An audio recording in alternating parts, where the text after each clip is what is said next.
Olá, começa agora a nossa audiosérie sobre as principais ações do ano de 2024. Ao todo, serão 12 programas especiais, um para cada mês do ano. O mês de setembro, comigo, Felipe Medeiros.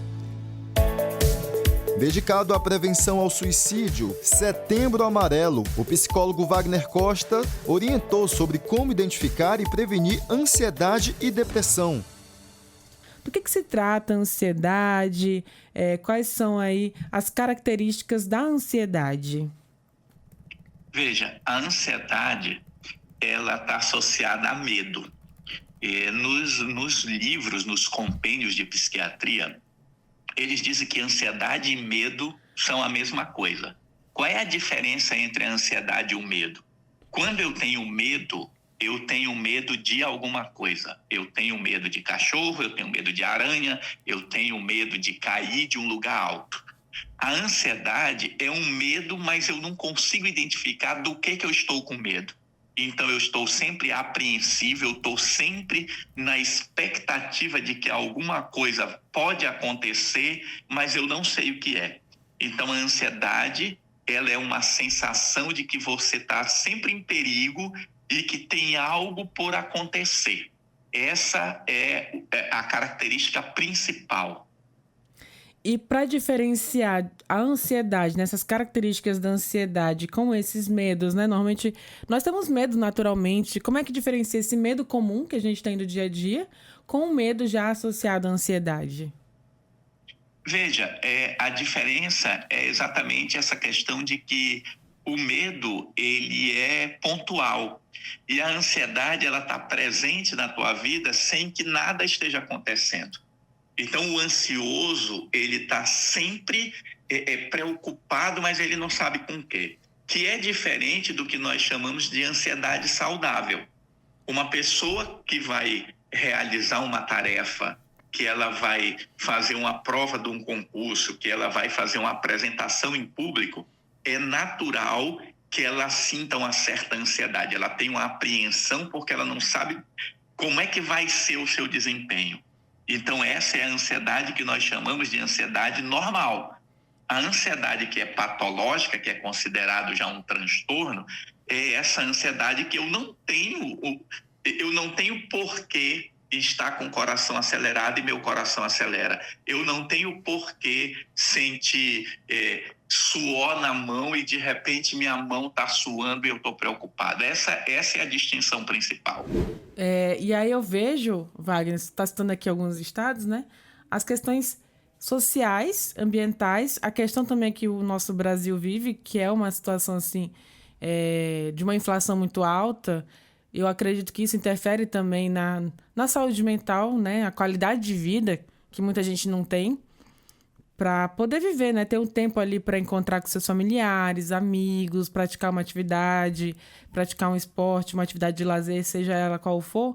Muita gente não tem tempo de relaxar, né? Precisa trabalhar muito para poder manter uma família, sustentar, né, uma casa e não consegue cuidar de si mesmo, de si próprio, né? Ou cuidando de outros familiares também. Sim. E você vê o seguinte, que isso, a gente estuda saúde, uma das primeiras coisas que a gente sabe é que pobreza gera doença. É a primeira coisa que a gente aprende. A gente aprende que a falta de esgoto gera doença. Então, o que se vê? A pobreza, ela gera transtorno mental. A pobreza, ela gera estresse nas pessoas. Só que hoje nós vivemos um problema que é estranho. Mesmo quem tem boa condição financeira não faz nada disso que você falou. Ele não tem tempo para a família, ele não tem tempo para os filhos, ele não tem tempo para o lazer. Por quê? O pobre, ele está trabalhando o tempo todo para sobreviver e o que tem um pouquinho mais de dinheiro está trabalhando o tempo todo para ter mais dinheiro. Entendeu? Então é aquela coisa que a sociedade perdeu o rumo e a gente está tão preocupado em ganhar dinheiro que a gente esquece da saúde mental. Então é muita gente trabalhando para ficar rico e depois ele vai gastar esse dinheiro cuidando da saúde. E aí nós agora vivemos aquela fantasia, né? Que a gente vai se ligar a uma máquina, vai viver 100 anos. Aí tem um monte de de gente aí achando que vai escanear o seu cérebro e colocar dentro do computador, ou que vai encontrar não sei o quê. Sabe, vira umas fantasias que as pessoas esquecem de viver a vida. O importante da vida é viver. O importante da vida são as boas recordações. Quem não tem boas recordações não tem em que se apegar. Então, já falando de um cuidado consigo mesmo, eu diria que o fundamental para um bom estado mental e emocional é cultivar bons relacionamentos. E, infelizmente, a sociedade atual está tirando da vida das pessoas os relacionamentos. As crianças hoje não brincam mais juntas. As crianças sentam, cada uma pega um celular e vão jogar um jogo onde elas estão ali num avatarzinho dentro do jogo brincando, mas elas não estão convivendo. Eu preciso conviver, eu preciso resolver meu problema no mundo real. Eu preciso saber que você está triste, que você está alegre. Eu preciso aprender a ler teu rosto, a saber olhar para você e dizer, hoje a Bia não está bem. É isso que nós precisamos e nós não estamos cultivando isso. Então eu queria dizer para todas as pessoas que estão nos ouvindo que cultivem bons relacionamentos. Sabe, quem é que você ama? Diga que ama, abrace, beije, esteja junto. É assim, curta, sabe, o momento da presença do outro. Isso é fundamental para uma boa saúde emocional e mental. Falando sobre as maneiras, né, de vencer esses desafios, Wagner, que você já citou aqui, que são, aliás, os relacionamentos, eu queria até que você destacasse um pouquinho também como viver esses relacionamentos, né? Como é que coloca em prática? Ali resolve fazer uma atividade de lazer juntos, praticar atividade física, né? Que já ali motiva o próprio cérebro a trabalhar, a trabalhar os hormônios, né, da felicidade que nós falamos. Que as pessoas podem fazer nesse mundo corrido, nesse mundo agitado, né? Nesse mundo da busca aí pelo dinheiro, pelo mínimo de qualidade de vida, né? Pelas conquistas. O que fazer nesse turbilhão de informações com a internet, com as redes sociais também, com o celular, para conseguir aí se equilibrar? Olha, é voltar ao passado. Sabe as brincadeiras de rua que as crianças faziam antes, que hoje elas não têm mais tempo? A gente precisa voltar ao passado. A gente precisa compreender uma coisa que foi dita por um autor, me foge o nome dele agora, Domênico de Masi. Domênico de Masi escreveu um livro chamado Ócio Criativo. E nesse livro, Domênico de Masi diz uma coisa, isso eu não lembro nem a data do Ócio Criativo, tá? Assim, quando foi a primeira edição do Ócio Criativo. Mas o Domênico de Masi dizia que nós iríamos chegar num ponto em que teríamos que voltar ao passado, no sentido de que a gente ia ter que olhar e dizer, ei, nós perdemos o caminho bem ali, vamos voltar e tomar outro rumo. Então, assim, para quem está nos ouvindo, você tem um filho, criança ou um filho adolescente? Qual foi a última vez que você leu um livro junto com ele? Entendeu?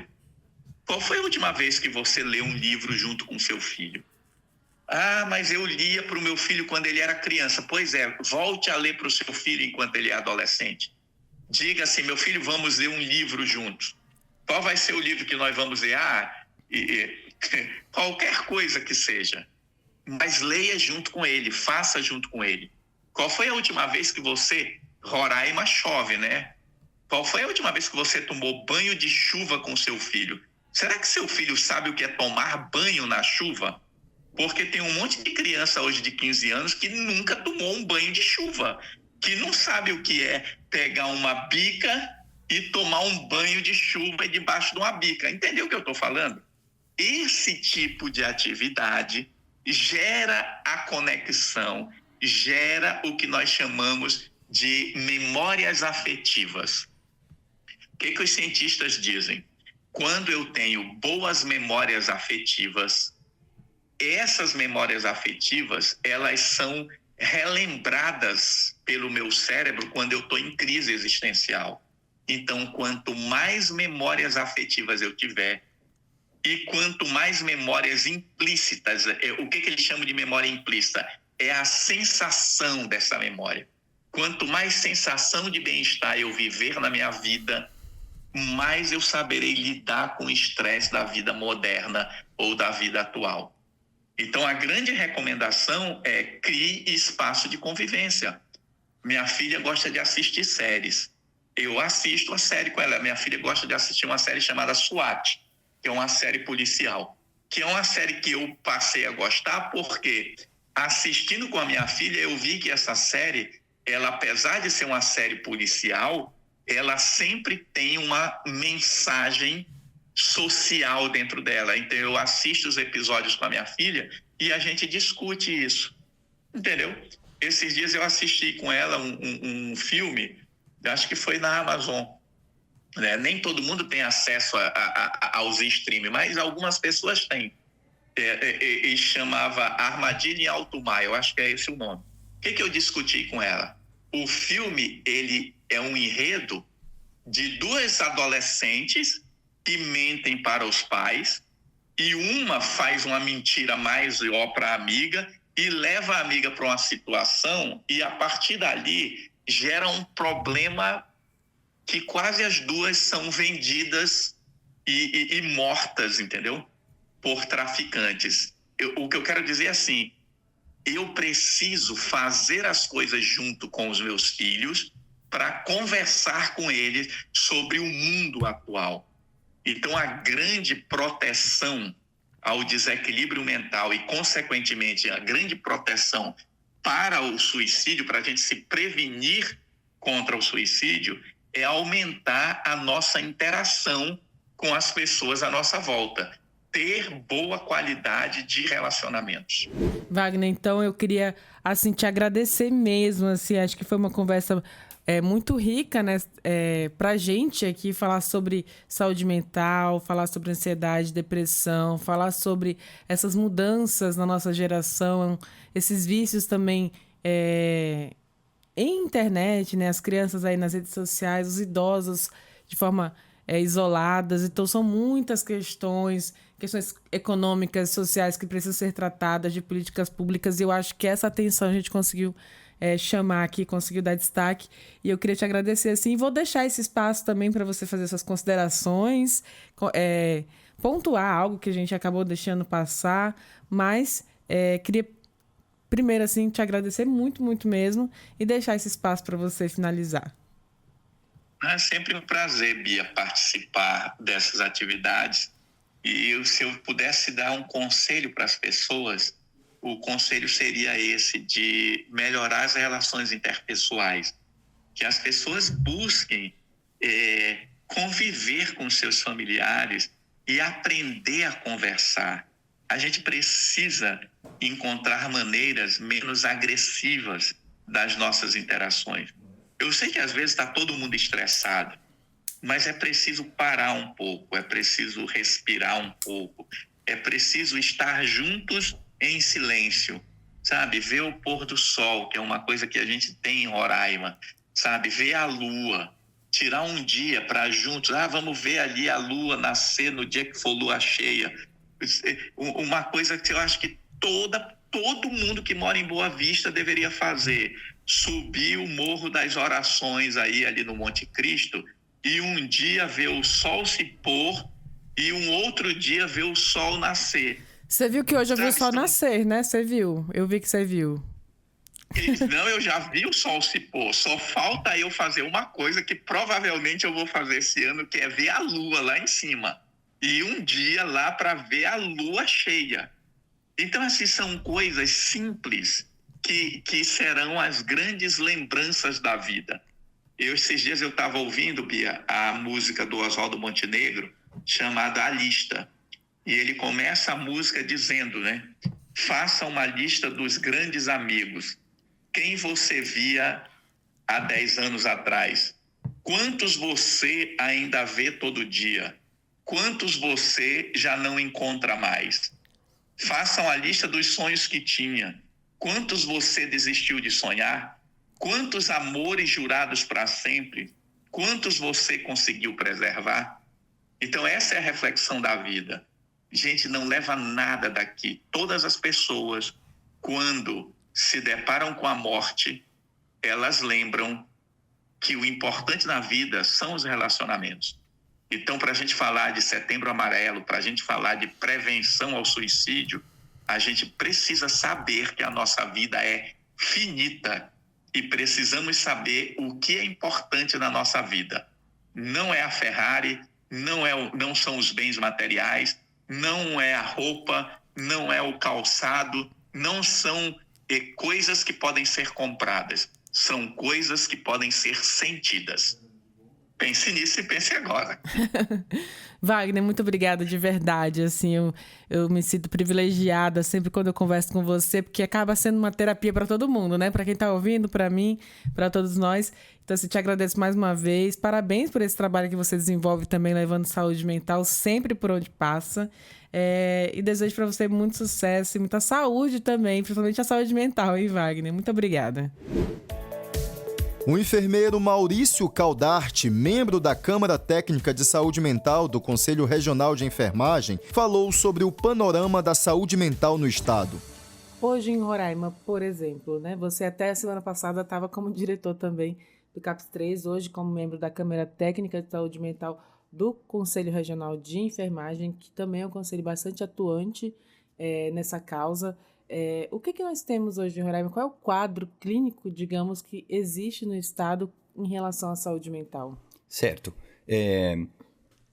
Quando você avalia hoje os números, né, a incidência de óbitos, principalmente por suicídio, a gente está numa tendência de queda. Os números acompanham números reduzidos de óbitos por suicídio, né? Mas isso tem uma sazonalidade, sabe? Se você pegar uma série histórica maior, de 10, 15, 20 anos, existem períodos onde aumentam os números de casos por suicídio e em certos períodos esses números caem. Então, nós estamos avaliando, nós estamos chegando lá embaixo na curva, sabe? Então, a tendência é ter menores números. Só que a perspectiva, a avaliação para um futuro a médio e longo prazo, inclusive a Organização Mundial de Saúde prevê que para 2030 essa questão da depressão, do suicídio, da ansiedade será a próxima pandemia da sociedade, né?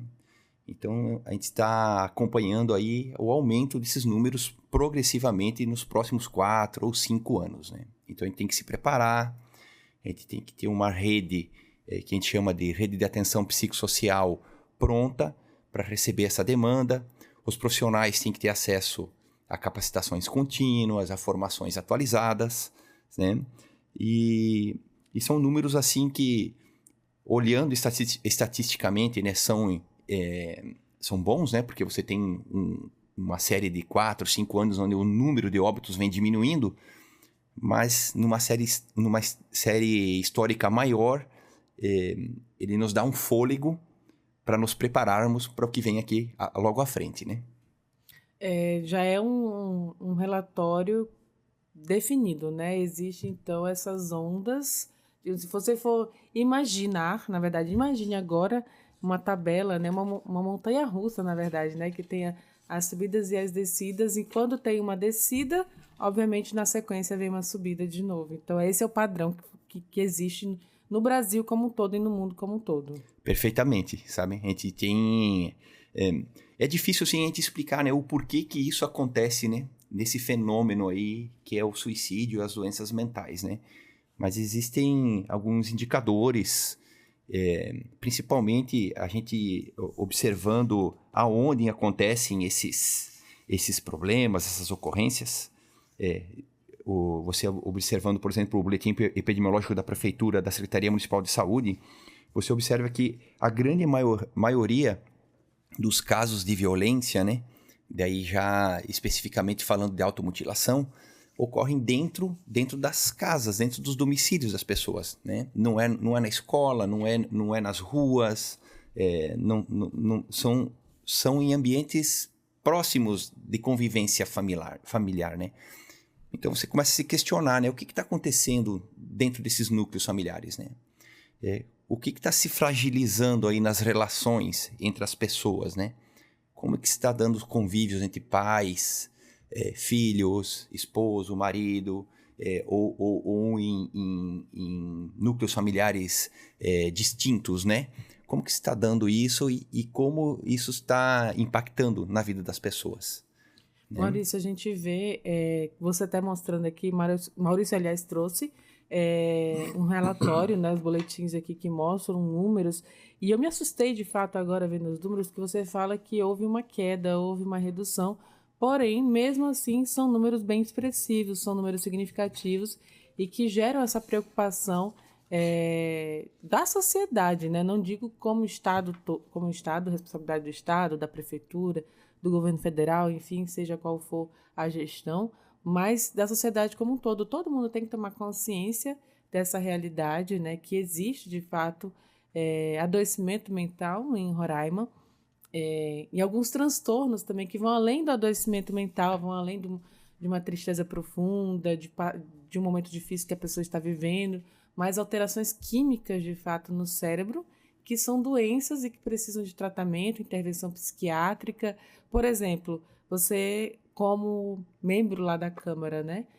Qual é a atuação que tem o Conselho diante desses dados, desses números e desse trabalho mesmo de cuidar da saúde mental em Roraima? O COREN, né, o Conselho Regional de Enfermagem aqui do estado de Roraima, né, tem essa função institucional de atuar junto à sua categoria profissional, né? Os profissionais de enfermagem como um todo, eles são linha de frente no manuseio, no trato dessas pessoas que sofrem desses problemas. Consequentemente, eles adoecem junto também, né? É muito insalubre, é muito custoso, né? Você conviver diariamente ali no meio desses, né? Falando do CAPS, de uma unidade de saúde mental. Então, você tem que ter seus gatilhos, o seu processo de higiene mental muito bem regulado, né? Porque senão você começa a somar, né, os problemas que você tá enfrentando todo dia, às vezes levar para casa e você não consegue ter uma higiene mental adequada e você adoece, né? Então, não é às vezes um trabalho físico extenuante, mas é um trabalho que exige uma carga mental do profissional muito, muito pesada, né?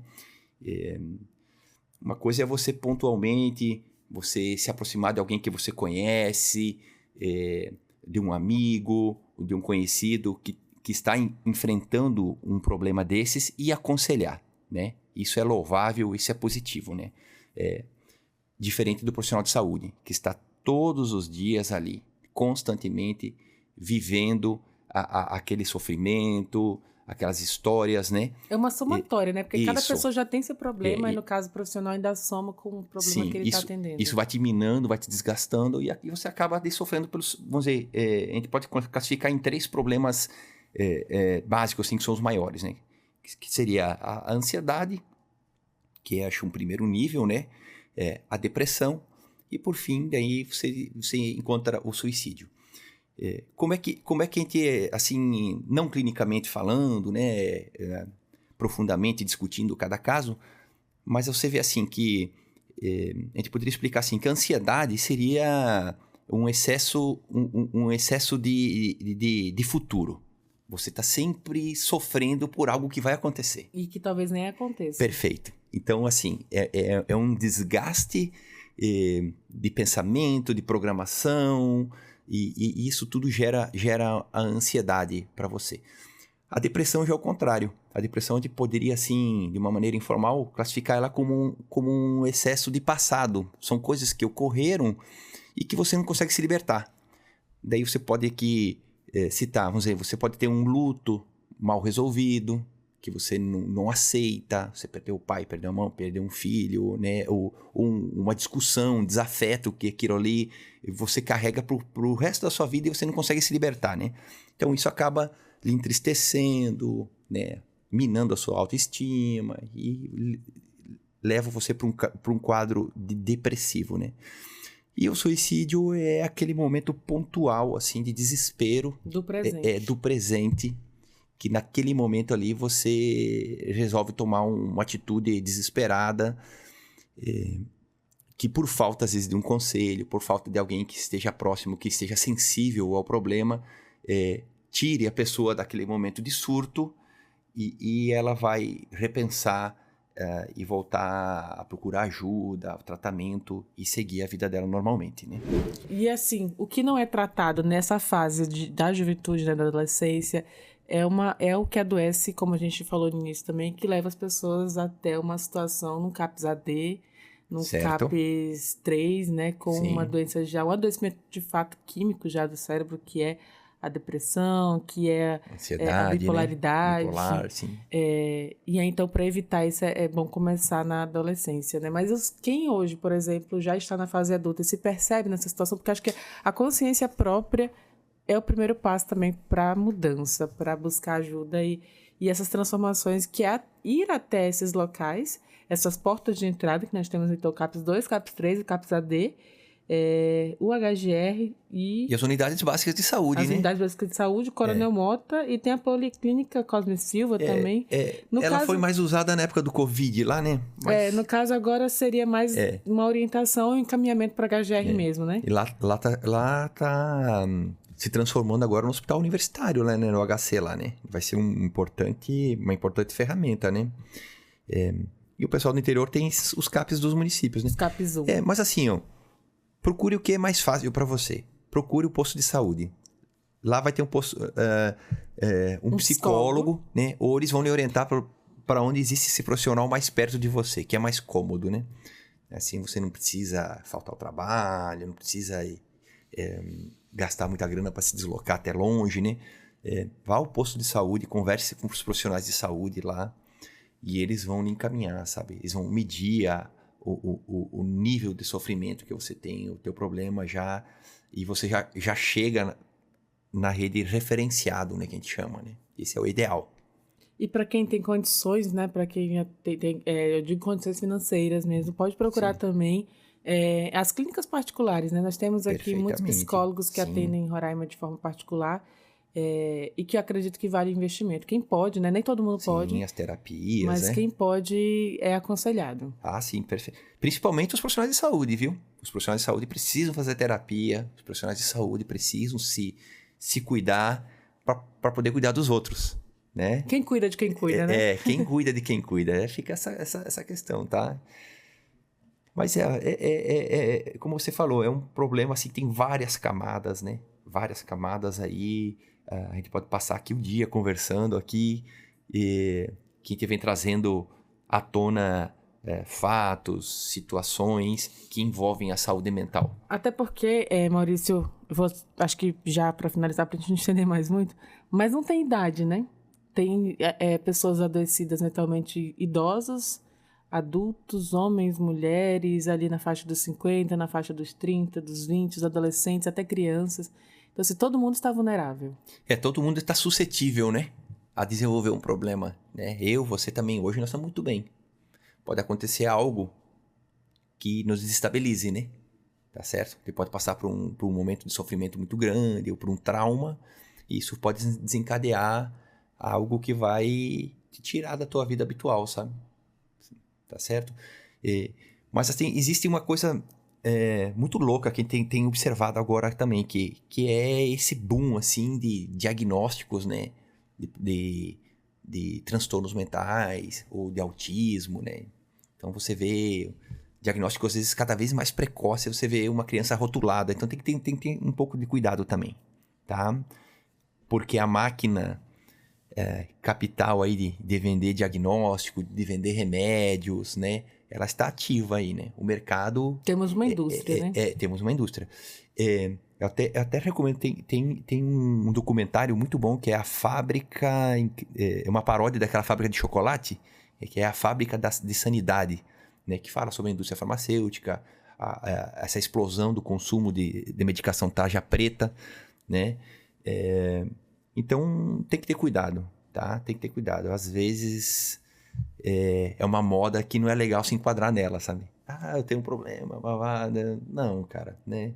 E você tocou no assunto agora que me trouxe uma memória, memória presente, eu não Sim. digo de que você não. Mas eu tenho alguns colegas, né, amigos, que falam assim, já tomou hoje o medicamento? E realmente Sim. toma, eu pensei que era brincadeira, eu pensava que era brincadeira deles, mas realmente depois eu descobri que toma. Eu falei, mas pra que tomar remédio? Você não Vamos tem falar aqui, vamos falar da diagnóstico. Ritalina, então. Não tem diagnóstico, não tem, pessoal, não tem nada. De repente, essa droga surgiu do além, que é uma droga que potencializa a tua concentração, tua atenção para os concurseiros, principalmente, né?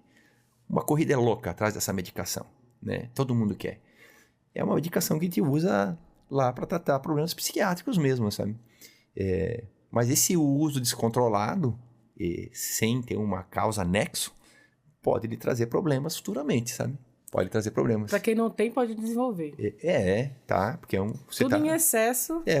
Você tá consumindo uma substância química ali que vai alterar o teu organismo. Tá? As consequências, a médio e longo prazo, você vai saber, você vai colher, tá certo? Uma perda de memória, tipo, você ganha muita concentração. Parece que é fato isso já, tá? Eu não tenho os dados aqui certamente publicados, mas você tem pontualmente um aumento de concentração e rendimento na sua produção. A curto prazo, imediato. A longo prazo, você tem, parece associado à questão de perda de memória. Daí compensa você consumir um medicamento que vai estar acelerando, sei lá, um processo de demência, né, um Alzheimer futuramente, se você tiver essa condição de desenvolver essa doença. Uma predisposição já, predisposição, né? Perfeito, essa palavra. Então é complicado, né? Complicado. É uma loteria. Nossa, então, assim, é isso que eu tô falando. Tem muitas causas, muitas camadas, muitas situações de adoecimento mesmo, mas eu acredito que o mais importante é manter o convívio com as pessoas, manter as relações familiares. Né? E no caso aqui, como o Maurício trouxe várias portas de entrada, vários profissionais à disposição aqui no estado, ainda não é o ideal, o desejável, né, de um estado perfeito, mas existem profissionais como você, preocupados, né, e engajados e atuantes que são tão preocupados em resgatar e condicionar e dar oportunidade às pessoas viverem pelo menos um pouquinho melhor, né? Dar uma qualidade de vida e fugir dessa situação de depressão, ansiedade, etc. Eu queria parabenizar você, Maurício, pelo seu trabalho. Obrigado, Maurício, obrigado. Não é a primeira vez que eu entrevisto ele, né? Já entrevistei ele em outras oportunidades, em outros locais também. E eu vejo, assim, a gente vê no seu olhar, Maurício, a sua preocupação, né? A gente vê o quanto que você ama cuidar das pessoas, né? O quanto que você está ali preocupado e buscando, diante de outras instituições também. Você agora passou até no concurso, né? Eu tô assumindo a Casa do Índio agora, né? Casa do Índio Yanomami, né? Eu tô me desvinculando infelizmente, né? Do CAPS. Vai sentir falta, mas ao mesmo tempo vai começar um projeto novo, uma missão nova. Isso, mas a gente tá muito próximo sempre ali, capacitando, né? E agradeço mesmo a oportunidade, né? Quero agradecer também aqui a equipe do Corém lá, né? Da Câmara Técnica de Saúde Mental, a doutora Carla, que eu vou trazer essa galera para falar contigo, viu? Por favor. A doutora Carla é enfermeira, professora da Universidade Federal, né? Tem o enfermeiro Luiz, também o doutor Luiz, coordena o trauma do HGR, então ele tá lá na porta da urgência e emergência, então ele tem relatos assim contundentes para ti, histórias, né? E aí nós temos o Dr. Jesse James, que é enfermeiro da atenção básica também, né? Ele trabalha já lá na ponta. Então, a gente tem uma equipe, assim, que consegue cobrir todas as áreas, né? E quando a gente senta para discutir, para propor as ações, visando a orientar e atingir o maior número de pessoas. Muito obrigada mais uma vez, Maurício. Um bom trabalho para você. E a gente vai encerrando, então, mais uma entrevista aqui no nosso podcast Entrevistas DPE. Estudantes também se uniram pela causa. Também quero agradecer a oportunidade para falarmos um pouco para esse bate-papo, para falarmos sobre o Setembro Amarelo, porque nós, enquanto instituição, acreditamos que essa é uma temática que deve sim ser tratada, né, de forma aberta, mais clara, na questão da prevenção do suicídio, né? Então, até porque nós trabalhamos com aluno nessa faixa etária escolar e alguns dados como a gente pode até ver mais à frente no nosso bate-papo, eles apontam que muito dos casos acontece com esses alunos, com esses estudantes, né, com pessoas de modo geral, nessa faixa etária, na faixa etária escolar. Então, por isso nós acreditamos que precisamos falar sobre a importância de abordar temas nas escolas, é extremamente importante, porque é um espaço onde os alunos têm mais segurança, têm mais oportunidade e aprendem mais sobre o assunto. Né? Acreditamos ainda que essas campanhas educativas, elas são necessárias, pois elas tratam de temáticas relacionadas à saúde mental e emocional, né? Que infelizmente ainda são tratadas com muito preconceito.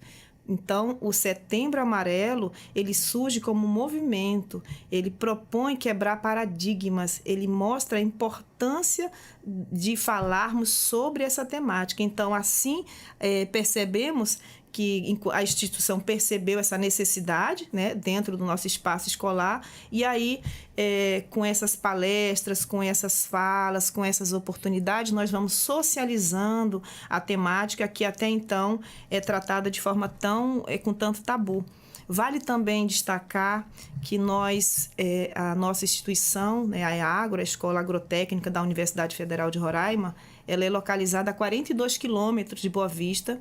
Nós estamos dentro de um projeto de assentamento, que é o projeto PA Nova Amazônia, né? E dentro do nosso campus Murupu, nós temos uma escola estadual, a Escola Estadual Bino Tavares, que trabalha com ensino fundamental e que também foram e são contemplados, sempre que possível, em nossas ações educativas. E nesse caso, o Setembro Amarelo não foi diferente, né?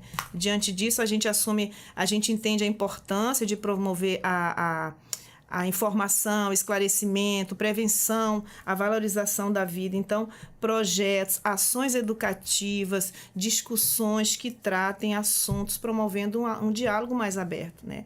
Então, é por isso que nós, enquanto instituição, entendemos a necessidade que a nossa instituição, a nossa escola desempenha, trazendo esse papel fundamental na promoção da saúde mental, no processo de conscientização. Acreditamos que isso reduz, que quebre um pouco essa questão desse estigma, como eu coloquei há pouco, a questão do tabu, que tem de falar, de tratar a temática. Então, pretendemos, assim, com essas ações, no caso aqui do Setembro Amarelo, que hoje nós viemos apresentar o nosso projeto, a construção de um ambiente educacional mais empático, mais acolhedor, né, que nós tanto precisamos.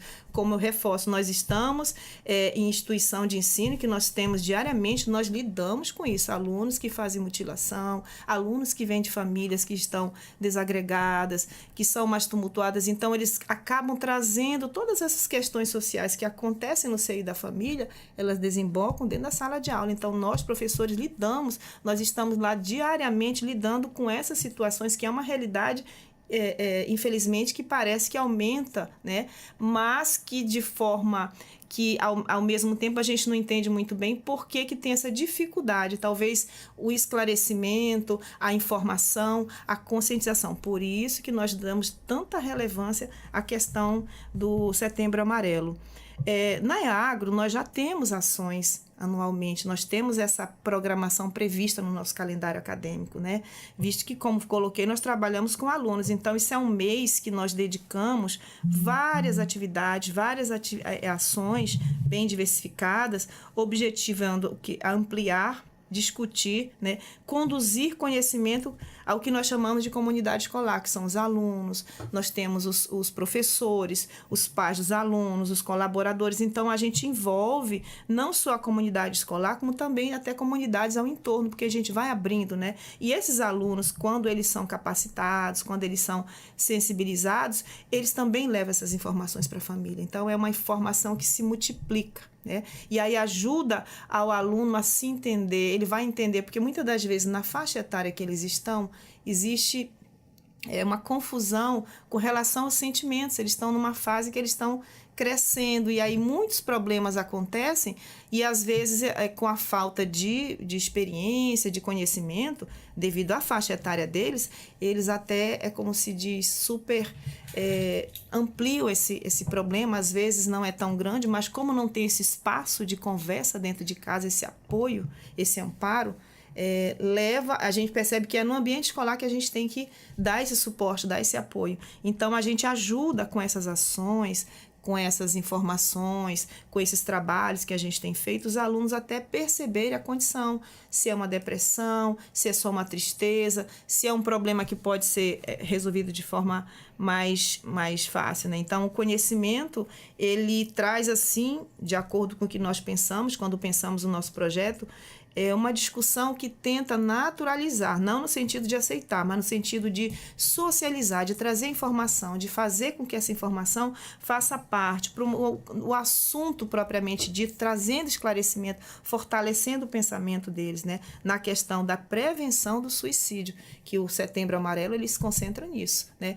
Em trazer informação, esclarecimento, conhecimento. Então, baixar esses índices que mundialmente, no Brasil também não é diferente, a gente tem aumentado muito. Então, a importância da saúde mental, a importância da qualidade de vida, criando um ambiente mais empático e acolhedor, né? E para essas ações que nós temos feito, no caso, para o andamento, para a execução do nosso projeto Setembro Amarelo dentro da EAGRO, nós contamos com várias professoras de várias disciplinas, porque qual a nossa intenção? É trabalhar conectando as disciplinas, cada uma com sua área de conhecimento, de forma interdisciplinar. Então, por exemplo, eu tenho a professora de geografia, que trabalha dentro da realidade, dentro do conhecimento dela. Eu tenho a professora de português, eu tenho agrônomas, eu tenho a professora de biologia, que ela vai trabalhar desde o alimento que o aluno comeu, o impacto, a ausência de uma vitamina que, de repente, pode causar, desencadear algumas reações do nosso organismo, né? Quando a gente fala de depressão, a gente fala de reações químicas também. Como a professora por exemplo, de português, que faz um trabalho, uma redação, uma produção de texto, uma dinâmica. Então, todas essas professoras, elas estão trabalhando na escola de forma transversal, interdisciplinar, conectando. Então, todas com atividades variadas, que são seminários, nós temos agora concursos de desenho, nós temos, como se diz, palestras, vídeos, filmes, debates. Então, a gente tentou juntar esses profissionais, cada um na sua área, mas não tem problema, porque as diversas áreas elas vão se conectando através da mesma temática, que vai perpassar todos os assuntos. Então, esses professores estão de forma brilhante, fazendo esse trabalho com atividades bem diversificadas, lúdicas, até para deixar, como eu já mencionei, que a intenção aqui é realmente favorecer o diálogo. Então, eu preciso deixar o assunto, trabalhar essa temática que é um pouquinho mais pesada, deixar ela mais suave, para que o aluno perceba que ele pode sim se abrir, que ele perceba a importância da qualidade de vida, da saúde mental dele. Então, nessa perspectiva toda, né, como eu coloquei aqui, nós temos o nosso calendário, e das várias outras oportunidades em que nós tivemos a oportunidade de trabalhar com instituições parceiras, a Polícia Militar do Estado de Roraima ela se destaca de sobremaneira, porque já em função do sucesso, né, de outras oportunidades, nos procuraram, e para nós foi assim um motivo de muita alegria, nos sentimos privilegiados. E aqui eu coloco como coordenadora, né, que foi mediadora de todo esse processo, a Tenente Carpanini, que nos apresentou um projeto maravilhoso chamado Cinema na Escola. E a intenção desse projeto da Polícia Militar está se aproximando mais da comunidade, né? Está sendo mais humanizada. Então, nós, através de toda a estrutura que a Polícia Militar nos possibilitou, juntou a estrutura deles com a nossa, nós podemos atender não só a nossa instituição, a Escola Agrotécnica, como podemos também, nesse evento especial que realizamos no último dia 13/9, na última sexta-feira, realizamos um grande evento na instituição com aproximadamente 270 pessoas, e podemos, graças a Deus, com a ajuda, com a estrutura da Polícia Militar, atender aproximadamente 270 alunos, inclusive da Escola Estadual Bino Tavares. Então, foi uma ação conjunta, onde professores também ajudaram, a própria Polícia Militar, a própria Tenente Carpanini entrou como palestrante, né? Então, aí depois, mais à frente, a nossa tenente, a nossa subcomandante, ela vai falar mais sobre isso, vai colocar mais sobre isso, mas assim, eu quero aqui enaltecer a importância desse evento, a forma como ela pensou em trabalhar. Ela entrou com uma didática excepcional. Então, ela apresenta um filme, né, inicialmente, que chama um filme com a duração de aproximadamente 35 minutos, denominado O Menino, a Topeira, a Raposa e o Cavalo. E eu achei fantástico, porque ela traz essa temática de forma muito, muito leve. Ela traz um desenho, mas as falas simples, mas muito bem direcionadas, alcançando quem a gente quer alcançar, porque a mensagem tem que ser simples para alcançar. É um projeto riquíssimo, né, professora? Riquíssimo, maravilhoso. E assim, ela se destacou muito, porque ao mesmo tempo que os alunos, para você ter uma ideia de conforto que esses alunos tiveram, e assim, para a gente realmente, eles pensarem em tudo, para que ficasse leve, até pipoca, refrigerante. Isso foi pensado, a Polícia Militar proporcionou tudo isso pra gente, que né? maravilha. E aí, em seguida, ela entrou com uma palestra que durou um pouco mais, né? Em função do Setembro Amarelo, com o lema desse ano, que 2024, o lema desse ano, do Setembro Amarelo de 2024, que é a sua 9ª edição, é "Se precisar, peça ajuda". Então, assim, fantástico o trabalho, né, dela enquanto palestrante. A gente vê que realmente nós temos pessoas mais humanizadas, pessoas preparadas, né, que hoje querem prevenir, não só chegar no momento de caos na casa ou passar uma notícia ruim ou ter uma imagem diferente, né? Então, também assim, tem um trabalho de prevenção, né? Que você, sociedade em geral, e principalmente aquele que esteja passando por qualquer situação difícil, lembre-se que você não está só. Se precisar, peça ajuda. Nós temos o 188, que é o CVV, que é o Centro de Valorização da Vida. Nós temos o CRAS, que também está aberto lá para você ir lá buscar atendimento médico, pedir apoio. E está aqui a Polícia Militar. Qualquer situação, chama a PM, que ela estará lá para lhe dar todo o apoio. Não é só na ocorrência, mas também um trabalho de empatia e prevenção à comunidade. Olha, eu agradeço em nome da Defensoria Pública, aqui o nosso Entrevistas DPE, professora Júlia Almeida, né, que é lá da EAGRO, da UFRR, e a nossa subcomandante da 4ª Companhia Independente de Fronteira, né? Nossa gratidão por esse bate-papo esclarecedor e muito informativo e de suma importância para as famílias, para os nossos jovens, né? Nós falamos aí sobre o projeto que tem levado palestras e ações sobre saúde mental para estudantes da instituição e outras escolas, em alusão aí ao mês do Setembro Amarelo. Para finalizar as ações de promoção da saúde mental e prevenção ao suicídio, a Defensoria Pública de Roraima realizou uma gincana na Escola Estadual Voltaire Pinto Ribeiro. Então já vamos começando aqui. Fala por que a DPE realiza este evento. Então, setembro é conhecido, né, muito pela questão da sensibilização com relação à prevenção ao suicídio, o Setembro Amarelo. Então, a Defensoria não poderia ficar de fora dessa ação, né? A Defensoria tem um papel também de educação em direitos. E aí nós pensamos onde vamos trabalhar, onde vamos agir, de que forma podemos contribuir para a nossa sociedade. Então, pensamos em fazer a gincana na escola estadual para encerrar essa ação do Setembro Amarelo. Muito legal, né? Uma forma lúdica de atrair os jovens, principalmente essa faixa etária que tanto necessita dessa atenção, né? Então, a saúde mental é algo que ainda se tem uma barreira, né? As pessoas acham que não devem trabalhar, que não devem falar sobre isso, sobre a saúde mental. E a gente percebe no nosso trabalho que cada dia mais a saúde mental está desde crianças. Hoje a gente já percebe em atendimentos crianças com problemas de saúde mental decorrentes, né, de vários fatores. E a gente vê a importância de se trabalhar, conversar sobre isso e quebrar esses tabus de que não pode falar, de que saúde mental é coisa de pessoas loucas. Não, saúde mental é você saber como se comportar diante de todos os problemas que a gente enfrenta hoje na sociedade. Exatamente, é uma condição, né, que ela varia de pessoas para pessoas. E por que escolher os adolescentes, né, para esta promoção ao debate de saúde mental? A gente tem recebido bastante demanda das escolas estaduais, né, da Secretaria de Estado. Inclusive, nós temos outro projeto dentro da escola também, que é o Descomplica.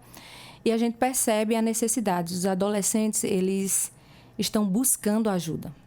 Eles falam, eles gesticulam, né, pedem a nossa ajuda quando a gente vai através de outro projeto, e eles acabam trazendo essas questões, né, de saúde mental, de que precisaria de alguém para conversar, de alguém para expor o que estão sentindo. E a gente percebe que esse mundo hoje Tem muita questão de ansiedade, né? E aí a ansiedade tem que ser trabalhada, depois tem questões de depressão e até o suicídio. E nosso objetivo é esse, é trabalhar com esses adolescentes para que eles reconheçam que eles podem estar em alguma dessas situações e busquem ajuda. Porque às vezes a gente pensa assim, vai passar. Não, isso é besteira. E aí não termina buscando ajuda e quando vai buscar ajuda, talvez já está bastante fragilizado ou já tem acontecido uma questão de suicídio. Para esse adolescente saber também que ele tem a quem pedir socorro, né? Sim, assim, apesar de ser de forma lúdica e brincando, a gente vai trazer várias informações. A quem buscar, como buscar, a rede de apoio que existe, né, no estado e no município, para que eles possam estar buscando e às vezes até cheguem e conversem com o pai, eu preciso de ajuda, eu preciso de um acompanhamento. Ou que eles possam perceber que existe algum coleguinha, ou que até mesmo os pais, familiares, alguém tem essa necessidade e que não está fazendo esse acompanhamento e eles saibam orientar, né? Dizer, acho que você precisa conversar com alguém, falar sobre esse assunto. Exatamente, porque apesar de a gente estar no século XXI, ainda hoje tem pessoas com muita restrição para falar, para se abrir. É preciso ter um olhar especial, um olhar diferenciado para aquela pessoa e notar, não, aqui não está bem. E já ir com ajuda, né? Sim, sim. Pelo menos escutar, né? E orientar, encaminhar, porque assim, a escuta é muito importante, né? Você vai escutar alguém. Hoje a gente percebe que existe uma dificuldade da escuta, né? Em ambientes, você pode em qualquer ambiente público, você percebe quando as pessoas estão sentadas numa mesa e cada um com seu celular e não conversam, não interagem, né? Então, às vezes, você está conversando com a pessoa que está em outro país, legal, muito bom. Mas aí a pessoa que está do seu lado, você não consegue conversar. Exatamente. Todo mundo ali no seu mundinho, né? Cada um no seu quadrado, ali com o rosto na frente do celular e o resto do mundo ali e ele não está se dando conta do que está acontecendo. Então, outra coisa que a gente vai falar sobre, né, na gincana, que vai ser falado também, é sobre essa questão dos filtros, né? O quanto a internet, o quanto a gente vê a vida do outro e acha que está tudo legal, está tudo bem. É tudo perfeito. É tudo perfeito. E, às vezes, esses adolescentes, eles são mais vulneráveis, porque são adolescentes, estão em formação ainda, e acham que poderia ter essa vida, por que eu não tenho essa vida? Exatamente. E aí, às vezes, chega aquela revolta, e às vezes eu quero aquilo, quer roupas ou viagens, coisas que não... É só o que aparece na internet ali, né? É só o que aparece. Então, eles... às vezes ficam um pouco perdidos e aí pode gerar questões de ansiedade, de depressão, algumas também relacionadas a essa questão. É tanto que já existem estudos que eles pedem para... Já existem países que já baniu o Instagram, que não é para os adolescentes usar mesmo por questões de gerar ansiedade e outros problemas de saúde mental. A Dilma, você tocou num ponto assim crucial. Realmente, os nossos jovens, a maioria dos nossos jovens, porque é muito difícil o pai e a mãe controlar a questão do celular. O pai precisa trabalhar, a mãe precisa trabalhar para estar dando suporte ao pai. A gente sabe que hoje em dia ambos precisam se ajudar para estar ali dando conta do sustento da família e fica os filhos ali na frente do celular vendo tudo. Uhum. E quando é uma criança que não tem uma personalidade formada, o que acontece? Aquela criança vai querer aquilo. Nossa, ele tem a vida assim, assim. Às vezes está vendo um classe média alta postando coisas, tendo coisas, e ele fica revoltado, de repente deprimido. Por que eu não tenho isso também? Sim. E fica se comparando. Uma jovem também, aquele padrão de moça perfeita e padrão ela não de tem beleza. Padrão de beleza. Padrão de relacionamento, achando que aquilo, que tem um relacionamento perfeito, a gente sabe que não é assim, porque assim, realmente a internet ela só mostra o lado bom. Principalmente essas redes sociais, né? Jornais, essas coisas mostram, ainda tem as notícias, as coisas que não são boas. Mas as redes mais de relacionamento, elas só mostram o lado bom. Ninguém posta lá sofrendo, ai, quebrou isso aqui, quebrou... Não, geralmente são as coisas boas, viagens, passeios, namorado, declaração de amor. Não mostra o outro lado do dia a dia realmente só o lado bom das da vida, situações. né? Mostra só o lado bom. E aí, às vezes, a pessoa... Alguns podem olhar e ficar se questionando por que não. Exatamente. Eu já cheguei a presenciar jovens. Porque eu não tenho isso? Como é que é a vida? Uma criança, eu disse, você... não tem nem maturidade. para estar pensando dessa forma, vendo que isso aqui é uma realidade totalmente diferente da sua. Isso aqui não é verdade. Eu tentei até tapar o sol com a peneira, né? Mas uma coisa que está ali, fácil acesso, difícil de controlar, e que o jovem, sim, tem essa comparação, tanto com a vida financeira como a vida pessoal, no sentido de beleza, como as meninas se cobram. Nossa, eu queria ser assim, queria... E isso desenvolve uma suposta... Como é que eu te digo? Uma depressão, uma ansiedade. Não tenho isso, não tenho aquilo. E fica muito difícil, É porque, olha. assim, eles têm que ser orientados na adolescência, né? Até na vida adulta. Não para ter um corpo perfeito, para ter um corpo saudável, né? A gente tem a atividade física, né? Ela hoje é uma das maiores recomendações médicas para todas as faixas etárias, né? Inclusive... É o que os médicos estão passando muito, né? A questão da musculação para idosos também. Mas é uma questão de saúde, não é uma questão estética. A estética pode ser um resultado do seu trabalho de saúde, mas não pode ser o foco principal, estética, entendeu? Mas isso, os adolescentes têm que aprender, né? Aprender também a se gostar. E essa maturidade eles ainda não têm. Por isso o nosso trabalho com adolescente.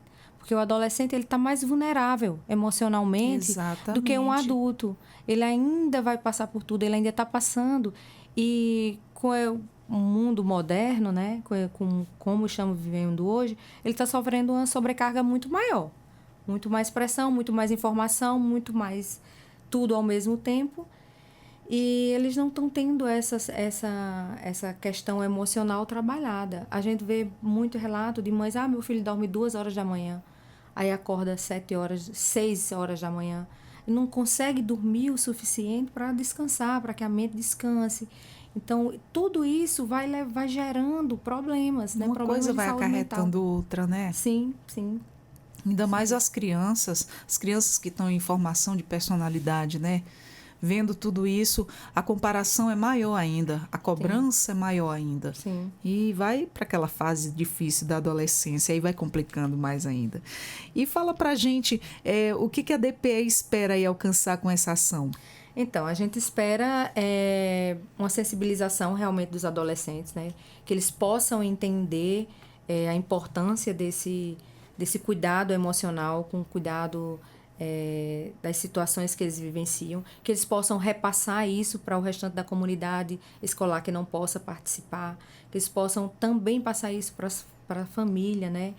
O evento vai ser aberto para que eles possam levar familiares, se eles quiserem, para estar lá torcendo pelas equipes deles. Então, que haja realmente um movimento diante da comunidade escolar e social, né, ao redor onde eles convivem. Muito bem. E como é que está sendo aí a elaboração das atividades? Fala pra gente. Então, a elaboração já está tudo pronto, né, com relação a isso, todas as provas, nós fizemos algumas reuniões, algumas adaptações com toda a equipe. Atualmente, eu acho que tem 44 pessoas participando diretamente, né, que vão estar lá, que já estão com suas funções, mas provavelmente ainda entrará mais alguns, que algumas pessoas estão chegando dizendo, eu quero participar também, estou achando legal, porque é uma ação voluntária, né, nossa, será no horário oposto ao nosso trabalho, será no período da tarde na escola, e a gente todo mundo que quer participar, a gente está abraçando. Atualmente nós temos como parceiro a Secretaria de Educação, né, do Estado, temos os alunos de curso de Psicologia da Estácio e da UNAMA, temos a influência digital, a Débora Gugel, que apoiou a nossa campanha, a nossa ação. Criançados, adolescentes adoram, eles né? adoram essa questão da influência, e ela vai trabalhar essa questão do tema, isso é importante porque ela aparece muito na mídia, né? Ela é uma pessoa conhecida já aqui no Estado, e ela vai falar sobre isso. De uma forma de chamar muita atenção também, chamar né? atenção, e ela vai falar sobre essa questão de que a vida real é uma coisa e que ela é um personagem, né? E ela vai falar sobre isso. Olha que maravilha. Então, isso vai ser bom porque eles vão vivenciar e vão ver, entendeu? Ela vai trazer questões mais do dia a dia para mostrar para eles a diferença da vida na internet e a vida normal dela. Olha que legal. Muito legal. Muito obrigada por essa nossa conversa, foi maravilhosa. Obrigada, eu que agradeço pelo convite. E eu te espero mais vezes por aqui, tá? Entrevistas DPE estará sempre de portas abertas para essas novidades maravilhosas. Povos indígenas. Cacau Yanomami foi destaque nas entrevistas da Rádio Defensoria. E o procurador do Ministério Público Federal de Roraima, Alisson Marugal, analisou a reativação das bases de proteção na terra indígena Yanomami. As bases de proteção, conhecidas como BAP, que são Bases Ambientais de Proteção Etnoambiental, são estruturas de fiscalização da FUNAI postas em locais estratégicos do território Yanomami para fazer o trabalho de proteção territorial daquele território. Então, há determinados locais do território que são mais vulneráveis e que demandam uma fiscalização mais rigorosa da própria FUNAI e de outras equipes de segurança pública. No território Yanomami, hoje, a decisão judicial, em específico que nós tratamos aqui, ela determina a implantação de 3 bases de proteção etnoambiental. A primeira delas colocada no rio Mucajaí, que é um ponto extremamente vulnerável do território. Os garimpeiros ingressam pelo rio Mucajaí para acessar os garimpos daquela região. Uma outra base de proteção no rio Urariquera, que também é um ponto bastante vulnerável do território Yanomami, que demanda uma proteção mais rigorosa por parte dos órgãos de segurança pública, em especial a FUNAI. E uma base de proteção colocada numa região chamada Serra da Estrutura, que é uma base voltada para a proteção de uma comunidade isolada chamada Mochatetema. Essa estrutura de fiscalização, essa base de proteção funciona tão somente para proteger essa comunidade isolada. Importante lembrar para quem nos ouve que é a comunidade isolada é uma comunidade de indígenas que não tem contato com a nossa sociedade e que não tem contato sequer com outras comunidades do território Yanomami. Então, é uma comunidade extremamente vulnerável e, por isso, demanda uma maior proteção por parte do poder público. Então, essas bases de proteção estão vocacionadas a isso, colocadas em pontos estratégicos do território Yanomami, são vocacionadas para fazer a proteção territorial, impedir o ingresso de invasores e, eventualmente, expulsar aqueles que ingressaram ilegalmente no território, seja para atividade de mineração legal ou por qualquer outra atividade. Doutor, as bases elas estão fechadas desde quando, O fechamento delas contribuiu aí para o aumento do garimpo ilegal? Há muitos anos que as bases sequer funcionaram ou foram fechadas muito rapidamente nos idos de 2010. E desde essa ação, o Ministério Público Federal desde então exige a abertura dessas bases de proteção, entendendo como uma política pública extremamente importante para proteger a terra Yanomami.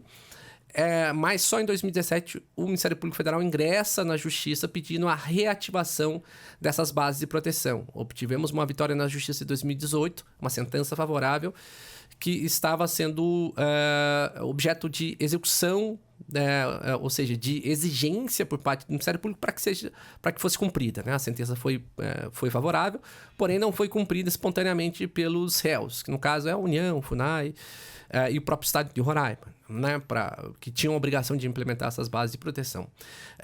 E desde 2019, nós estamos exigindo o cumprimento dessa decisão prolatária de 2018 e gradativamente a FUNAI vem implementando essas bases de proteção. Primeiramente, a base de proteção chamada Walopale, no rio Mucajaí, posteriormente uma base de proteção na Serra da Estrutura, como eu disse, para a proteção da comunidade isolada, Mochatetema, e por fim, a base que está sendo construída hoje, que é a base localizada no Urariquera, que fica numa comunidade chamada Coricorema. Então, já há algum tempo o Ministério Público Federal vem exigindo na Justiça a reinstalação dessas bases como uma prioridade para impedir que invasores ingressem no território indígena. Como é que a MPF monitora aí a situação do garimpo ilegal nas terras indígenas de Roraima? São através das bases? O monitoramento ele se dá por diversas fontes. As bases de proteção são voltadas para impedir que garimpeiros ingressem no território. A ação judicial foi justificada justamente porque garimpeiros ingressavam no território Yanomami, então era necessário uma forma de impedi-los que ingressassem no território. E a base de proteção servia justamente para bloquear essa passagem de garimpeiros pelos rios que davam acesso aos garimpos do território Yanomami. Então, base de proteção é fiscalização, o monitoramento é feito basicamente de duas formas. Em primeiro lugar, por imagem de satélite. Então, existe um sistema do Ministério da Justiça que gera alertas de desmatamento com características de mineração ilegal. A partir do momento que há um desmatamento dentro do território Yanomami, que tem característica de mineração ilegal, isso gera um aviso nesse sistema que é um satélite. Esse satélite avisa que houve uma atividade de mineração ilegal naquele local. Então, eu consigo monitorar a atividade por análise de imagens de satélite, né? Esses alertas são gerados por esse sistema. E outra fonte são os próprios indígenas, lideranças indígenas que avisam, que emitem alertas, notificações, ofícios de que há uma atividade de mineração ilegal no território. Então, combinando essas fontes, né, a fonte humana propriamente dita, e a própria FUNAI e os outros órgãos de segurança pública também realizam esse trabalho de monitoramento, né, quando estão presentes no território. Então, combinando imagens de satélite com as informações do território, sejam informações vindas de lideranças indígenas ou do próprio poder público, nós conseguimos hoje fazer um monitoramento muito eficiente do território Yanomami. Muito bom. Doutor, o que falta aí para garantir o pleno funcionamento das bases de proteção na terra Yanomami e quais são aí os desafios enfrentados nesse sentido? As bases são extremamente importantes, são estruturas extremamente importantes para proteger minimamente o território Yanomami, mas por si só, a base de proteção ela não consegue impedir o ingresso de garimpeiros no território, porque os garimpeiros usam de outras estratégias para ingressar no território. Então, hoje é muito comum a utilização de aviões para alcançar pontos mais distantes no território Yanomami, né? As bases estão, em regra, na borda do território, na margem do território, para impedir justamente que os garimpeiros ingressem no território. Os garimpos, no entanto, ficam em pontos mais remotos, mais distantes do território. Eles se espalham, né? Eles se espalham no território. Então, os garimpeiros constroem pistas de pouso, ou às vezes utilizam as pistas de pouso do próprio poder público, seja da saúde ou da FUNAI, e utilizam a logística aérea, aviões, para alcançar esses pontos do garimpo. Então, a base por si só, ela não consegue combater efetivamente o garimpo ilegal. Por isso que em abril de 2020, o Ministério Público foi de volta à Justiça, exigindo uma grande operação de desintrusão para a retirada de todos os garimpeiros do território Yanomami, justamente por entender que tão somente as bases de proteção, elas são insuficientes para proteger o território. Lá em 2017, se imaginava que as bases seriam suficientes, porque uma vez bloqueando o território, impedindo a passagem por meio dos rios, se impediria que garimpeiros ingressassem no território. Mas a partir daí os garimpeiros começam a utilizar de maneira mais intensa a logística aérea, os aviões, e as bases acabam não sendo suficientes para proteger o território indígena. E em termos aí de pessoal, que tipo de profissionais e de quais instituições são necessárias aí para que as bases elas possam operar de forma eficaz? A base de proteção, ela basicamente vai ter duas funções, né? A função de impedir a entrada de invasores no território e realizar um monitoramento de uma determinada região, para se verificar se existe algum invasor, algum tipo de garimpeiro, qualquer outro tipo de não indígena, retirar ele do território. É uma atividade, ao mesmo tempo um trabalho que nós chamamos de indigenista, porque demanda um trabalho especializado da FUNAI, de relacionamento com as comunidades indígenas e etc., mas é também um trabalho de segurança pública. Então é importante que exista uma força de segurança pública que atue na repressão desses ilícitos ambientais, né? E por isso hoje essas bases de proteção contam não só com uma equipe da FUNAI, mas também com uma equipe da Força Nacional para realizar essa atividade de segurança pública dentro do território. E essas bases também servem como ponto de operações de combate ao garimpo, operações que são realizadas por diversas agências do governo federal. Então, há uma atuação do IBAMA, uma atuação da Polícia Federal, há uma atuação do Exército Brasileiro, também da Força Nacional e da própria FUNAI. Então, acaba se tornando uma base multi-agências, que é um ponto de onde partem as principais operações contra o garimpo ilegal no território Yanomami. E já houveram aí casos de ataques de garimpeiros a essas bases de proteção? Já é um ponto bastante sensível, né, dentro do território. Garimpeiros muitas vezes tentam passar por essas fiscalizações que são realizadas nas bases de proteção, e é muito comum, eu diria, a ocorrência de alguns conflitos nessas regiões, especialmente na região do Uraricuera, quando houve no começo das operações de 2023, houve o bloqueio do rio Uraricuera pelas equipes de segurança, houve o registro de muitos conflitos ali na região. A gente chegou a presenciar alguns pela televisão, né? Por quem filmava lá no local e depois colocava nas redes sociais, chegou a passar na mídia, a gente chegou a presenciar aí uns conflitos que eram ditos os garimpeiros pelo rio, eles passavam atirando ali naquela comunidade ribeirinha. Isso. E foi bem desesperador até de assistir aquilo ali. Foi uma cena realmente... Triste. Foi isso em 2021, se eu não me engano, junho de 2021. Mais ou menos esse tempo aí. E foi realmente uma cena bastante preocupante para quem está envolvido no trabalho, para quem assiste, para quem está envolvido no trabalho de proteção às comunidades indígenas. Exatamente. Doutor, quais são os próximos passos que o MPF pretende tomar para garantir a proteção dos povos indígenas e combater o avanço do garimpo ilegal na terra indígena? O Ministério Público Federal tem duas ações. Uma ação é essa ação que foi noticiada recentemente, né, a respeito das bases de proteção.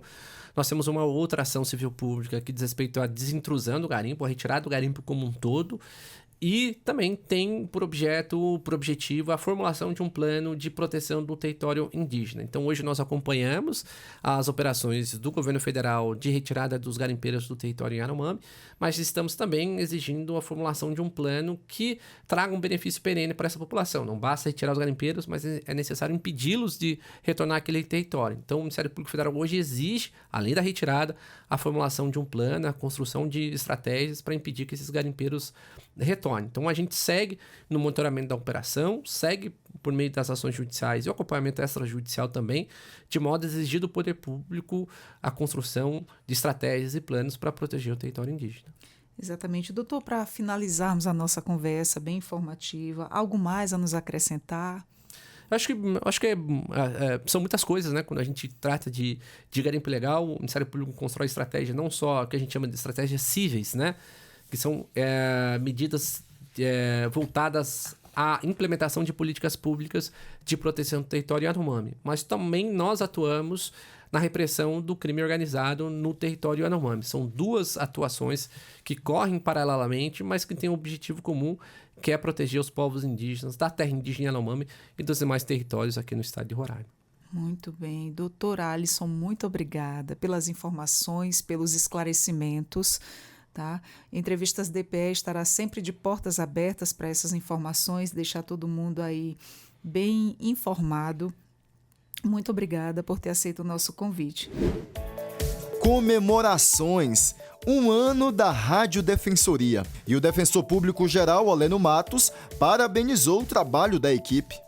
Prazer imenso estar aqui vivendo esse momento ímpar, que é comemorar esse 1 ano de Rádio Defensoria e a certeza que através da rádio a gente consegue cada vez mais alcançar um número maior de pessoas no nosso estado. Doutor, só para a gente ter uma ideia, foram aproximadamente 1000 entrevistas. Imagina, podcasts, informação, esse é o objetivo principal da rádio, né? Principal, e trazer educação em direitos e aquilo que a rádio pode proporcionar, porque essas 1000 entrevistas, elas não dizem respeito somente à Defensoria Pública e ao trabalho que a gente presta. A gente tem uma parceria muito forte com vários órgãos, né? O governo do estado, a Assembleia Legislativa, as prefeituras. Então, assim, a gente aqui abre espaço para todo mundo, sociedade civil. Quantas associações não tiveram aqui trazendo, né, as suas atividades, quais são os seus objetivos, como prestam serviço para a comunidade. Então, assim, a Rádio DPE é um instrumento de democratização do acesso a um conhecimento maior a todas as pessoas que precisam. Principalmente levando também informação sobre as ações da Defensoria e principalmente sobre os direitos que a população tem. Afinal de contas, os atendimentos da Defensoria é um leque, né? Podemos dizer assim. Sempre é importante lembrar, em 2022 nós fizemos uma pesquisa, a própria Defensoria fez essa pesquisa em todo o estado de Roraima, e nós chegamos a um percentual bem absurdo de pessoas que não conhecem a Defensoria Pública. Então, 28% da população do nosso estado naquele ano disse que desconhecia o que era a Defensoria Pública e qual era o papel do defensor público. Isso nos chamou muita atenção. E fazendo um recorte nessa pesquisa, a gente pôde ver que isso se dá principalmente naquelas localidades de difícil acesso, onde as redes sociais não chegam, as mídias não chegam, o IDH é muito pequeno, o Índice de Desenvolvimento Humano, são comunidades indígenas, ribeirinhas, a população que vive de forma mais precária no nosso estado. E com o advento da rádio, a gente pôde, através das parcerias, né, com a TV e a Rádio Universitária, agora com a Rádio Monte Roraima, e vários outros parceiros, a Assembleia Legislativa, através da sua TV e da sua rádio. A Rádio Roraima. A Rádio Roraima, né? Então, que é uma grande parceira também. Nós podemos chegar em todas essas localidades. Então, eu posso dizer, e ano que vem a gente vai ter certeza disso, porque ano que vem a gente faz uma nova rodada de pesquisas, eu tenho certeza que esse percentual vai cair muito e a gente observa pelo número de pessoas que procuram a Defensoria. Em 2023, nós tivemos um crescimento em torno de 30% das nossas atividades. Em 2024, a gente segue na mesma pegada, sendo que ao final do ano a gente deve observar novamente um crescimento de 30%. Sim, o senhor falou sobre essa questão de chegar até os municípios e acaba que casa ali com ações como a Defensoria Itinerante, que vai até outros municípios, juntamente com a rádio informa os dias, os locais, justamente para essa população entender melhor o que a Defensoria é. Como o senhor falou, muitas pessoas não entendem qual é a função e como funciona. Então, só para reforça para a gente, para quem nos acompanha nesse momento, de forma assim resumida mesmo, a principal missão da Defensoria. A principal missão da Defensoria é trazer dignidade às pessoas. Porque quando você garante a elas seus direitos, e aí eu estou falando, seja ele de forma individual ou de forma coletiva, porque a Defensoria Pública também tem essa atuação que se dá de forma coletiva, atingindo uma comunidade, um bairro, ou vários bairros, ou todo o estado, é dignidade. Trazer, resgatar aquela pessoa que às vezes não está acreditando mais que ela pode ser signatária, que ela pode ser uma pessoa que vai exercer seus direitos plenamente, né? E aí, assim, às vezes a gente está pensando em coisas grandiosas, né? Tipo habitação, né? A gente tem muitas pessoas que não têm ainda o direito à moradia, à educação, né? Muitas crianças, muitos jovens que também não conseguem ter acesso à educação. Mas eu estou falando, às vezes, de um direito básico, que é uma identidade, ter direito a ter uma identidade. Ou então, às vezes, a pessoa não tem a certidão de nascimento. E a gente não consegue perceber, porque não é um problema que a maioria de nós vive. Mas, assim, eu tive a oportunidade diversas vezes de acompanhar a entrega de certidão de nascimento, a entrega de identidades. E para essas pessoas é como se elas estivessem conquistando o mundo, né? Conquistando algo que para eles era inalcançável. Né? E eu estou falando de um simples documento, né? Mas é dignidade. Então, eu acho que a Defensoria é acesso à justiça, a Defensoria é garantia de direitos, a Defensoria é tudo isso. Mas eu acho que a Defensoria consegue tirar pessoas da invisibilidade, principalmente aquelas pessoas que são da base da pirâmide, né? Que tem vulnerabilidade econômica, vulnerabilidade social, e a Defensoria Pública resgata essas pessoas e diz a elas: olha, você é tão importante quanto qualquer outra pessoa. Você merece ter um tratamento igual, você merece ter direito à educação, direito à saúde, direito à moradia, todos os direitos que a nossa Constituição resguarda, e a Defensoria Pública exerce esse papel de, principalmente, assistir a esse público mais carente, a esse público que tem poucas condições de subsistir. A exemplo da campanha Meu Pai Tem Nome, que foi uma iniciativa muito bonita, que cada ano a gente percebe esse crescimento, evolução, e que começou ali pequena, como uma ideia que todas as defensorias acolheram, não é verdade? Isso. Meu Pai Tem Nome é uma campanha que originariamente nasceu na Defensoria Pública de Goiás. Lá eles fizeram essa campanha no primeiro ano e foi um sucesso. E o Defensor Público Geral, à época, apresentou no Conselho Nacional de Defensores e Defensores Públicos Gerais a ideia, os números, e isso, na hora, foi abraçado por todas as defensorias, porque é uma problemática que persiste até os dias atuais, que é a falta do nome do pai em muitos registros de nascimento, né? Muitas crianças passam a vida toda sem ter, além de não ter a presença da figura paterna, sequer tem a figura paterna no seu registro de nascimento. Então, a campanha foi abraçada. As defensorias públicas de todo o país hoje realizam essa campanha em agosto. Sempre a data é o sábado seguinte ao Dia dos Pais, né? Nós temos o domingo, Dia dos Pais. Na semana seguinte, as defensorias públicas fazem essa linda campanha. Aqui em Roraima, esse ano, nós ampliamos o nosso trabalho. Nós tivemos, assim, praticamente 40% da Defensoria Pública envolvida nesse dia solidário, e nós fizemos a extensão do trabalho para o interior. A gente, até o ano passado, nós fazíamos só na capital. Esse ano nós fizemos em todas as defensorias, todas as comarcas. E, além disso, também fizemos no sistema prisional. Então, aquelas situações que nós levantamos, fizemos a busca ativa e verificamos que havia necessidade de reconhecimento da paternidade dentro do sistema, na penitenciária, na cadeia pública masculina e feminina, a Defensoria foi até lá e fez esse trabalho também. Então, Meu Pai Tem Nome é um programa que hoje é reconhecido nacionalmente, conta com o apoio de várias instituições da Rede Globo, né? Tem uma campanha permanente com a Rede Globo para divulgar as informações relativas à campanha, e é um alcance fantástico. É sempre importante frisar que essa é uma campanha que a gente faz para fortalecer essa ideia da necessidade de termos a figura paterna no registro de nascimento.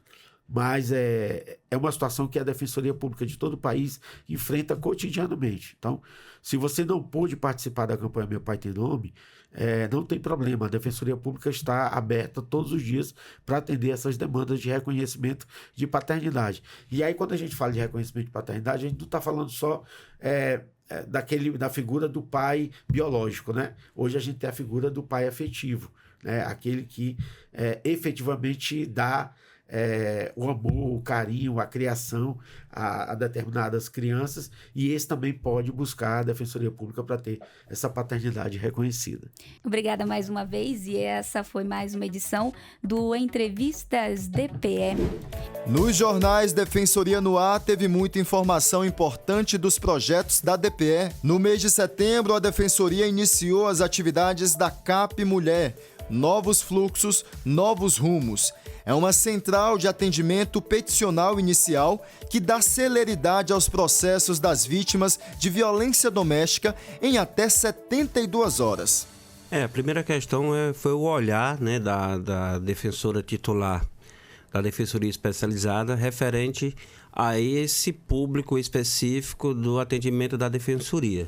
Nós tínhamos um modelo que não atendia inicialmente a proposta, né, da própria situação do juizado especial da mulher, que é exatamente o acolhimento integral dessa mulher, né, na tentativa de também quebrar um ciclo vicioso. Então, esse atendimento da especializada, ela se fazia necessário avançar em outros temas que não especificamente só o aspecto criminal da violência doméstica, né, mas também outros aspectos como a questão das situações que envolvem ali o direito de família. Exatamente. Eu queria que você explicasse exatamente sobre isso, sobre o ciclo de violência e como que ele funciona, como que a Defensoria atua para quebrar esse ciclo. Uhum. A gente sabe, né, que esse ciclo de violência ela se dá em vários aspectos da vida da vítima, da mulher, né? E aí nós temos diversos aspectos dessa violência, a violência psicológica, a violência financeira, a violência física, né, emocional. Então, nós temos esse aspecto múltiplo dessa violência contra a mulher. E no rompimento desse ciclo, é importante você empoderar essa mulher para que ela tome essa consciência e essa necessidade de rompimento. Ninguém consegue fazer esse rompimento se não for a própria mulher, né? E ela se apoderando e se conscientizando. Os órgãos que atuam em sistema de rede de proteção que tem que ter as estruturas adequadas, os mecanismos adequados para fortalecer essa decisão da mulher. Então, o atendimento jurídico, expandindo também para outras áreas que não, como foi dito anteriormente, não só o aspecto criminal, mas também trazendo outros aspectos dessa vida, dessa família, né? que é o aspecto que envolve muitas das vezes a questão de uma fixação de pensão alimentícia, porque em alguma das vezes você tem a mulher ali que é dependente econômica do agressor.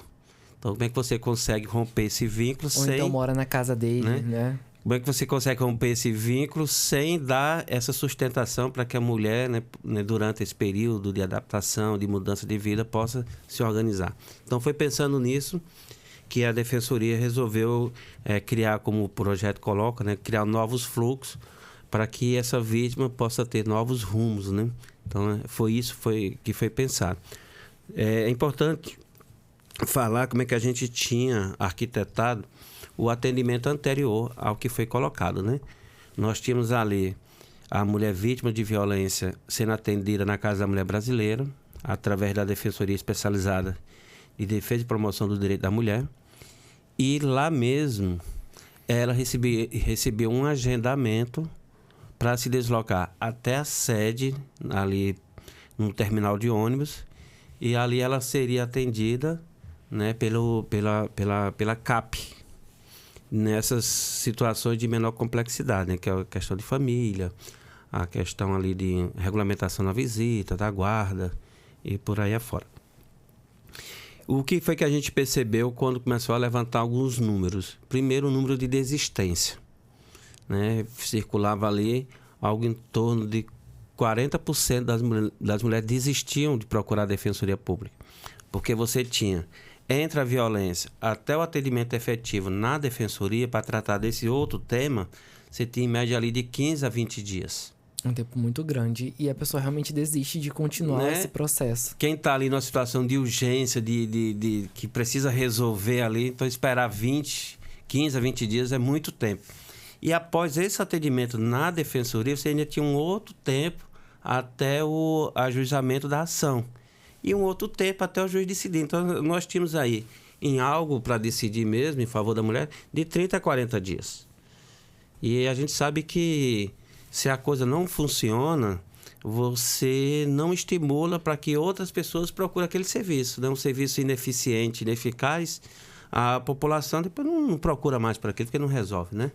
Então, a gente, preocupado com isso, a doutora Terezinha, muito sensível a essa questão da mulher, né, da violência, procurou a administração para se desenhar e se pensar outros modelos, né?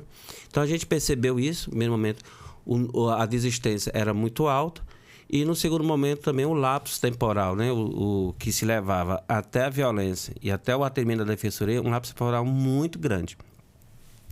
A gente achou não muito razoável, né? De 15 a 20 dias. Então, foi repensado esse modelo. Então, a primeira proposta foi que essa CAP, ao invés de estar lá na sede civil, estivesse dentro da própria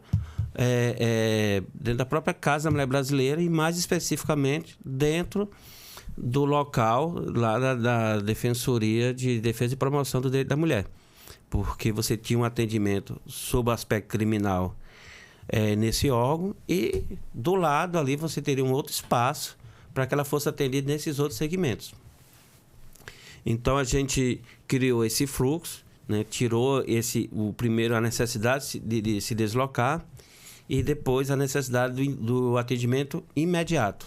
Então, percebeu ali no atendimento da violência, mas que há também essas questões conexas para ser resolvidas, então já encaminha no mesmo momento, já encaminha ali para o atendimento na área civil através da CAP, que a gente apelidou de CAP Mulher, né? Entendi. Muito obrigado, doutor, pela sua participação no Entrevistas DPE de hoje. Para incentivar a educação em direitos, a Defensoria Pública lançou o 4º concurso de redação. E você que é estudante dos ensinos fundamental ou médio da rede estadual, a Defensoria Pública promove mais um concurso de redação com prêmios de até R$ 1.500. O tema deste ano é Defensoria Pública do Estado de Roraima e os direitos da população em situação de rua. As inscrições estão abertas e podem ser realizadas até o dia 31 de outubro. As informações completas estão no site concursoderedação.rr.def.br. Se eu fosse você, participaria, viu? E dá para os professores participarem também. Garantia de direitos para a comunidade LGBTQIA+. A carreta da Defensoria esteve na Parada do Orgulho. A bandeira LGBTQIAPN+, representada pelo arco-íris, é o símbolo universal da diversidade. Este ano, a cor verde vai simbolizar também a Defensoria Pública de Roraima, ainda mais porque a Parada do Orgulho LGBT+, é uma manifestação para cobrar direitos e justiça para essa comunidade, ou seja, tudo a ver com a DPE. O tema segue essa mesma linha, basta de retrocessos no Legislativo Estadual e Municipal, como conta o coordenador do evento e presidente do grupo Diversidade, Sebastião Diniz. Nós temos leis que infringem os nossos direitos humanos dentro do município e dentro da Assembleia Legislativa. Então nós estamos trazendo esse tema nacional, que foi o tema de São Paulo, e nós vamos estar tendo diversas ações, como panfletagem, nós vamos ter audiências públicas, nós vamos ter a feirinha da diversidade. A participação da Defensoria será com a Carreta dos Direitos, que estará ao longo da programação realizando atendimentos e dando orientações sobre direitos. Sebastião Diniz avaliou a parceria firmada esta semana com o Defensor Público Geral Oleno Matos.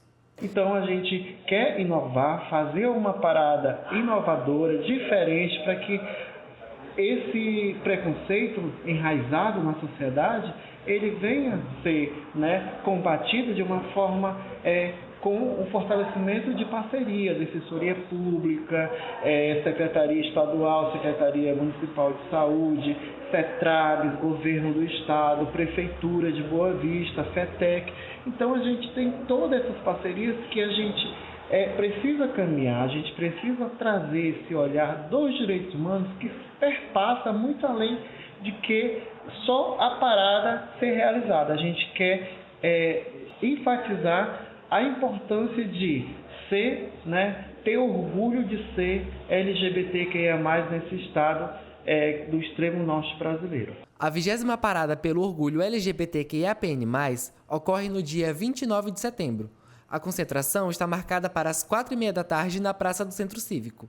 Às 6h30, a comunidade LGBTQIAPN+, familiares, amigos e apoiadores seguirão atrás de um trio elétrico com atração nacional para a Praça Fábio Marques Paracate, onde terá mais apresentações artísticas e culturais. Para conferir a programação completa, é só acessar o Instagram, @diversidade e @defensoriarr.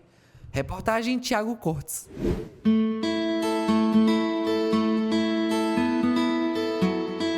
O episódio de setembro da Retrospectiva DPE 2024 termina aqui.